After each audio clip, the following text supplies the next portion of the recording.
Stan's story, living well with memory loss and dementia. Stan was diagnosed with dementia in 2021 and shares his story in this short film with Sam, his memory support worker. So Stan, we first met at your care plan appointment at the surgery in Saltdean, which was following your diagnosis. How did you find that appointment for you? I found it very interesting. I didn't know what to expect. Mm-hmm. My expectation levels were quite high, but I didn't know what to expect. So I eased back on my expectations to a degree and look forward to develop my time with dementia. How would you say it's been for you adjusting to the diagnosis? Because obviously receiving a diagnosis like dementia can be quite a significant thing for people. How would you say the adjustment process has been for you? Well, it's first of all, it was strange because there's no cure for it as it stands at the moment. But that is the same for various other type of mental health problems as well. Yeah. That there's no known cure at the moment for it. I've adjusted quite well. The important thing is to remember is that you're not on your own. Absolutely. Because it can be a lonely disease. It can be quite lonely. It's very lonely. It's quite an isolating condition at times. Yes, so it is. making sure that you continue with the sort of social activities and being involved with conversations and talking to people, having those interactions is really important, isn't it, to reduce that lonely feeling? Yeah, the important thing is do not switch off. Yeah. Don't press the self-destruct button and make a go of it. Stan has a personalised care plan, and he tells Sam about how this gives him steadiness and hope. The care plan is such an important issue. It is with me. Yeah. I think the care plan is always... Bible. That's a good way of putting it. It's my Bible on my condition. Yes. And the nice thing about the care plan is it's something we develop together. So we talk about what's important to you and we can include that into the care plan and also putting information in there that might be helpful for the future if you didn't need it at that time. Well, it's like my medication, you know, I've started off on 5 milligrams, I think it was. I'm now up to 10. So it's about working together. Yes. And where you are with it. And when something comes along where they say, I think we might need to up that now to 10, and that's fine. I'm perfectly all right with that. It's not a question of shutting the doors on you. It's a question of opening more doors for you. Yeah, that's a great way to look at it, isn't it? You're looking at something which is vitally important for you to do.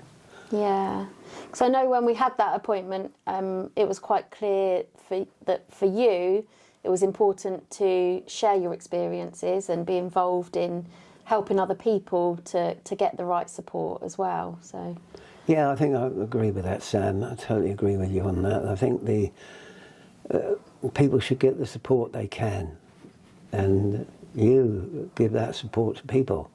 You initially lay out that support with the diagnosis. Then people know exactly where they are with it. Yeah. And are able to get that support that they do need. Yeah. And I think it's very important that we talk about these things rather than shut ourselves away. It's not a disease that respects people that do that. It will just gnaw, it will just slowly drift on for you. But if you're not so much making a fight of it, but you're understanding it a lot more. So you're able to live with that. Yeah. And it's living with dementia that is the important thing. Stan supports others in his role as a patient champion and is also helping us to improve at the Memory Assessment Service. And I know you've agreed to be a patient champion for us, Stan, Yeah. which we're very grateful for. Looking forward to it. If it can help in any way, I'll gladly do so. Yeah. You know, just keep me busy. We will do, don't worry. But it'd be good to, again, you know, have someone with dementia to be involved in how we change our processes and how we approach things in the future. So it'd be really good to have your perspective on things. Yeah, what you don't want to do is you don't want to be in a situation where you've got this dogma, where by that I mean that in the nicest possible way, but where you continually say, yeah, we're going to do this, we're going to go down that line. And there must be some variation where there can be changes brought to that. And I think that's vitally important. Absolutely. Where things will work a lot better. Definitely. I'm not saying that they don't work now. It might take a bit of pressure off your good self. There's always room for improvement, Stan, and I think you'll be really great at helping us to do that. So we really appreciate it. I live with the disease, so I'll help as much as I can. Amazing. The research that you take part in is also really helpful in shaping things for the future. So for people that will potentially be looking to go through the memory assessment process in the future, having feedback from people like yourself and Anne is really important for us to help shape the way the service is in the future for people. So it's definitely sort of making a big contribution to the way dementia is going to be dealt with and looked after and how people will be sort of seen in the service going forward. So Stan shares his advice about how you might respond if you're worried about your own memory. Do you have any advice that you would give to anyone that's sort of having problems with their memory and thinking about having a memory assessment? I would go and first of all, your GP. You go and see your GP. He will then do a referral for you. And I think that is one of the most important things. How silly it might be, that with dementia, if you ignore it, it's better to be safe than sorry. Yes. And if you don't want to be suddenly confronted with a serious illness problem. You want that problem to be sorted before you get too old with it. I'm lucky to have a good wife.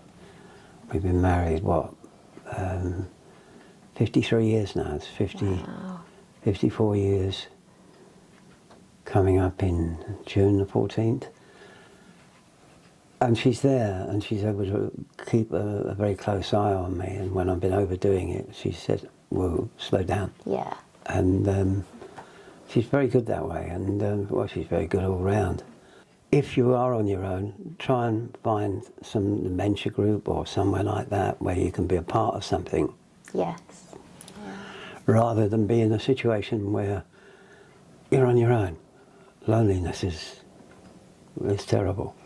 Yeah, it quite often makes things a lot worse, doesn't it, when you spend time on your own? It makes your life decisions that you're going to make a lot harder to do rather than the alternative. Yeah, it's always good to have that sort of community around you and that support network around you to help you sort of talk things through and think about things more, isn't it? So. Yeah, what I have found, Sam, I'm not just saying that because you're sitting opposite me, is the fact that you're very easy to talk to. It's good that you do contact me because that's what we're here for as memory support workers. We have that, to build up a relationship with our patients, and we're always there. We always say to people, if you need us, just call us. And it's nice that you do, because I think some people worry about doing that because we're busy, or they don't want. Some people say we don't want to be a nuisance, and it's never a nuisance. It's always lovely to speak with you all. And I know that, and it's valued. Find out more about the Memory Assessment Service and what you can expect from us on our website.